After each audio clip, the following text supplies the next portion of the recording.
നമസ്കാരം. ഞാൻ doctor Joyce, Pushpagiri medical college തിരുവല്ലയിലെ സൈക്യാട്രി വിഭാഗം കൺസൾട്ടൻ്റാണ്.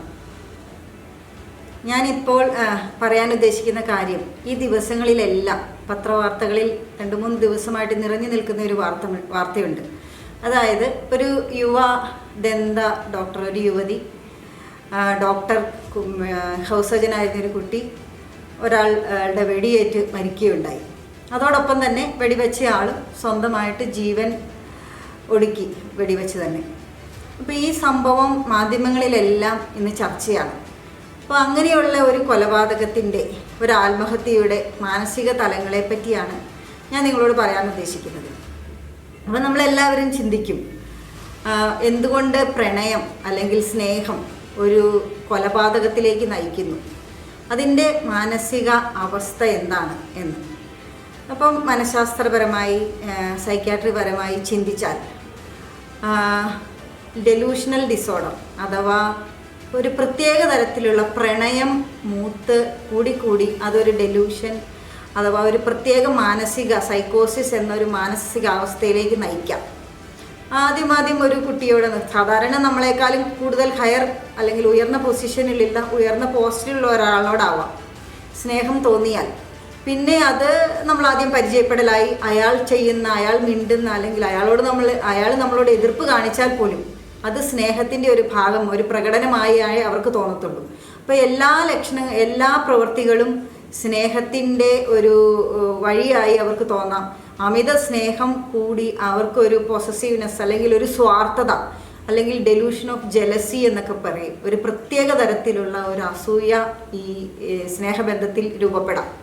അതുമൂലം എനിക്ക് കിട്ടിയില്ലെങ്കിൽ മറ്റാർക്കും കിട്ടരുത്, അഥവാ എനിക്ക് ജീവിതസഖി ആയില്ലെങ്കിൽ അല്ലെങ്കിൽ ജീവിത പങ്കാളി ആയില്ലെങ്കിൽ വേറെ ആരുടെയും കൂടെ കല്യാണം കഴിക്കാൻ അനുവദിക്കത്തില്ല എന്നൊരു പകയിലോട്ട് തന്നെ ഈ അവസ്ഥാവിശേഷം നയിക്കാം. നമ്മൾ പലപ്പോഴും പല സിനിമകളിലും, മലയാള സിനിമയിൽ കളിയാട്ടം എന്ന സിനിമയിൽ ഇത് വളരെ ഭംഗിയായിട്ട് ചിത്രീകരിച്ചിട്ടുണ്ട്. കുറച്ച് പഴയ സിനിമയാണ്. അതുപോലെ തന്നെ നമ്മുടെ ഷേക്സ്പിയറിൻ്റെ ഒഥല്ലോ എന്ന നോവലിലും ഈ ഒരു ഡെലൂഷൻ ഓഫ് ജലസി എന്ന അവസ്ഥ വിവരിച്ചിട്ടുണ്ട്, നല്ല ഭംഗിയായിട്ട് വർണ്ണിച്ചിട്ടുണ്ട്. അപ്പം ഇങ്ങനെയുള്ളതിൽ ഒരു മാനസികാവസ്ഥയിലാണ് സ്റ്റോക്കിംഗ്, അതായത് പുറകെ നടക്കുക. ഇഷ്ടപ്പെട്ട ആൾ എവിടെ പോയാലും ഇങ്ങനെ ശ്രദ്ധിച്ചുകൊണ്ട് നടക്കുക. അയാൾ വേറെ ആരോടെങ്കിലും സംസാരിക്കുകയോ ഇടപഴകുകയോ അല്ലെങ്കിൽ മറ്റാരോടെങ്കിലും ഒപ്പം കല്യാണം ആലോചിക്കുകയോ ഒക്കെ ചെയ്യുന്നത് ഇവർക്ക് സഹിക്കാൻ പറ്റത്തില്ല. അപ്പോൾ എനിക്ക് കിട്ടിയില്ലെങ്കിൽ, എനിക്ക് പാകമായി വീട്ടുകാരെ സമ്മതിച്ചില്ല അല്ലെങ്കിൽ ആ ആൾക്ക് എതിർപ്പാണെങ്കിൽ, പിന്നെ അവരുടെ ഒറ്റ ഉദ്ദേശം അവരുടെ ജീവിതം നശിപ്പിക്കുക, ഒരുമിച്ച് മരിക്കുക, അല്ലെങ്കിൽ ആ ആളുടെ മുഖത്തെ ഡിസ്ഫിഗർ ചെയ്യുക എന്ന് പറയും. നമ്മളറിയാം, ആസിഡൊക്കെ ഒഴിച്ച് വിരൂപപ്പെടുത്തുക, വേറെ ആർക്കും ഇഷ്ടപ്പെടാത്ത രീതിയിലാക്കുക. അങ്ങനെയുള്ള ഒരു അവസ്ഥയിലോട്ട് നയിക്കാം. അതുകൊണ്ടാണ് നമ്മൾ ഈ തിരുവല്ലയിൽ തന്നെ കഴിഞ്ഞ വർഷങ്ങൾക്കുള്ളിൽ കണ്ടു, കത്തിവെച്ച് കുത്തിയിട്ടൊരു കുട്ടിയെ കൊല്ലുക, അല്ലെങ്കിൽ വേറെ ഒരു കുട്ടിയുടെ ദേഹത്ത് ആസിഡ് ഒഴിച്ചു, ഇങ്ങനെയുള്ള പ്രശ്നങ്ങൾ. സാധാരണ സ്ത്രീകളാണ് ഈ ആക്രമണത്തിന് ഇരയാകുന്നത്. കാരണം ഒരു കൊലപാതകത്തിലേക്കൊക്കെ നയിക്കാനുള്ള മനോധൈര്യം പലപ്പോഴും പുരുഷന്മാരാണ് കാണിക്കുന്നത്. തിരിച്ച് സ്ത്രീകൾക്കും ഈ മാനസികാവസ്ഥ ഉണ്ടാകാമെങ്കിലും ഇത്രയും ഒരു ക്രൂരമായ ഒരു പ്രവൃത്തിയിലോട്ട് സ്ത്രീകൾ പലപ്പോഴും നീങ്ങാറില്ല.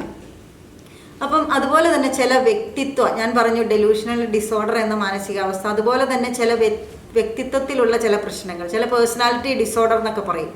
നമ്മുടെ ഒരു പാരനോയിഡ് എന്ന് പറഞ്ഞാൽ എനിക്ക് മാത്രം സ്വന്തം അല്ലെങ്കിൽ എനിക്ക് പ്രാധാന്യം, ഞാൻ മറ്റുള്ളവരുടെ പ്രവൃത്തികളെല്ലാം സംശയത്തോടെ കാണുക എന്ന് ഒരു പാരനോയിഡ് പേഴ്സണാലിറ്റി ഉള്ള ഒരു വ്യക്തിയും ഇങ്ങനത്തെ പ്രവൃത്തികൾക്ക് മുതിരാം. അത് കുടുംബജീവിതത്തിലും കല്യാണത്തിന് ശേഷവും കണ്ടുവരാറുണ്ട്, ഭാര്യയോട് ഇങ്ങനെയുള്ള സംശയ രോഗങ്ങൾ. അപ്പോൾ ആ ഒരു പാരനോയിഡ് പേഴ്സണാലിറ്റി ഡിസോർഡർ അല്ലെങ്കിൽ വ്യക്തി വൈകല്യവും ഈ ഒരു പ്രവൃത്തിയിലോട്ട് നയിക്കാം. അതുപോലെ തന്നെ നമ്മൾ ആൻറ്റി സോഷ്യൽ എന്നൊക്കെ പറയുന്ന ഒരു personality, anti social personality disorder, അതായത് സാമൂഹിക വിരുദ്ധ സ്വഭാവം, എല്ലാ പ്രവൃത്തികളോടും തെറ്റുകളോടും സമൂഹത്തിലെ നിയമങ്ങളോടും ഒക്കെ ഒരു എതിർപ്പ്, അല്ലെങ്കിൽ തെറ്റ് ചെയ്താൽ ഒരു കുറ്റബോധമില്ലാതിരിക്കുക, നിയമം ലംഘിക്കാൻ ഒരു മടിയുമില്ല, മറ്റുള്ളവരെ ദേഹോപദ്രവം ചെയ്യാൻ മടിയില്ല, എന്നാൽ കണ്ടാൽ ഇവർക്ക് വേറെ മാനസിക പ്രശ്നങ്ങളൊന്നും ഉള്ളതായിട്ട് തോന്നുകയില്ല. നമ്മൾ കൊട്ടേഷൻ സംഘം എന്നൊക്കെ അറിയപ്പെടുന്ന ഒരു ഗ്രൂപ്പിലൊക്കെ ഇവർ പെട്ടേക്കാം. അപ്പോൾ അത് ഒരു ആൻറ്റി സോഷ്യൽ പേഴ്സണാലിറ്റി ഡിസോർഡർ എന്ന ഒരു വ്യക്തിവൈകല്യം തന്നെയാണ്. അപ്പോൾ ഈ പ്രശ്നങ്ങളൊക്കെ തിരിച്ചറിഞ്ഞ് ഇവരെയൊക്കെ എങ്ങനെ കൈകാര്യം ചെയ്യണം, മാനസികാരോഗ്യ വിദഗ്ധരുടെ അടുത്തെത്തിക്കുക, അല്ലെങ്കിൽ ഇവർ സമൂഹത്തിന് ഇതുപോലത്തെ ഉള്ള ഹാനികരമായ അനുഭവങ്ങളിലോട്ട് നയിച്ചേക്കാം. അപ്പോൾ ഇതിനെക്കുറിച്ചുള്ള അവബോധം കുട്ടികളും ഇതിന്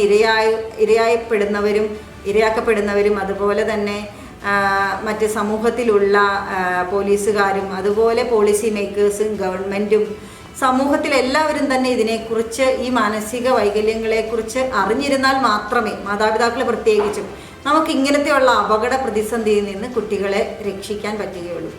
അപ്പം ഈ ഒരു മാനസിക അവസ്ഥയ്ക്ക് എന്താ പ്രതിവിധി എന്ന് നമ്മൾ പലപ്പോഴും ചിന്തിച്ചേക്കാം. തീർച്ചയായിട്ടും ഇതിന് സൈക്യാട്രിയിൽ, മാനസിക രോഗരംഗത്ത് ചികിത്സാവിധികളുണ്ട്. ഈ ഞാൻ പറഞ്ഞ സൈക്കോസിസ്, delusional disorder, paranoid personality disorder ഒക്കെ നമ്മുടെ തലച്ചോറിനകത്തെ ചില രാസവസ്തുക്കളുടെ ചിന്തയെയും സ്നേഹത്തെയും വികാരവിചാരങ്ങളെയും കൈകാര്യം ചെയ്യുന്ന ഡോപ്പമിൻ അല്ലെങ്കിൽ സിറട്ടോണിൻ എന്ന ചില രാസവസ്തുക്കളുടെ ഒരു വ്യതിയാനമാണ് നമ്മളെ ഇങ്ങനെയുള്ള സംശയങ്ങളിലേക്കും അമിത ഇഷ്ടങ്ങളിലേക്കും ചിന്തയിലേക്കും സംശയരോഗത്തിലേക്കും ഒക്കെ നയിക്കുന്നത്. അപ്പോൾ ഈ രാസവസ്തുക്കളെ, തലച്ചോറിലെ രാസവസ്തുക്കളെ കൈകാര്യം ചെയ്യാനുള്ള ചികിത്സാവിധികൾ, മരുന്നുകൾ വളരെ എളുപ്പത്തിൽ ലഭ്യമാണ്. പക്ഷേ ഇവരെ വേറെ ഒരു തരം മാനസിക ലക്ഷണങ്ങളും രോഗലക്ഷണങ്ങളും ഇല്ലാത്തത് കൊണ്ട് ചികിത്സയ്ക്ക് എത്തിക്കുക എന്നൊരു ഭാരമേറിയ ദൗത്യമാണ്. പക്ഷെ ചികിത്സ ലഭ്യമാണ്. അതുപോലെ കൗൺസിലിങ്ങും സൈക്കോതെറാപ്പിയും പോലെയുള്ള മരുന്നില്ലാതെയുള്ള ചികിത്സാവിധികളും മരുന്നും ചേർന്ന ഒരു തെറാപ്പി ഇതിന് അത്യാവശ്യമാണ്. എങ്കിൽ മാത്രമേ ഈ വിപത്തിൽ നിന്ന് നമുക്ക് സമൂഹത്തെ രക്ഷിക്കാൻ പറ്റുകയുള്ളൂ. അതുപോലെ സമൂഹത്തെ അറിവിലേക്ക് നയിക്കുക, ചികിത്സിക്കേണ്ട ആളുകളെ മാനസികാരോഗ്യ വിദഗ്ധരുടെ അടുത്തെത്തിക്കുക. ഇതാണ് ഇതിനുള്ള പ്രത്യേക പരിഹാര മാർഗങ്ങൾ. Thank you.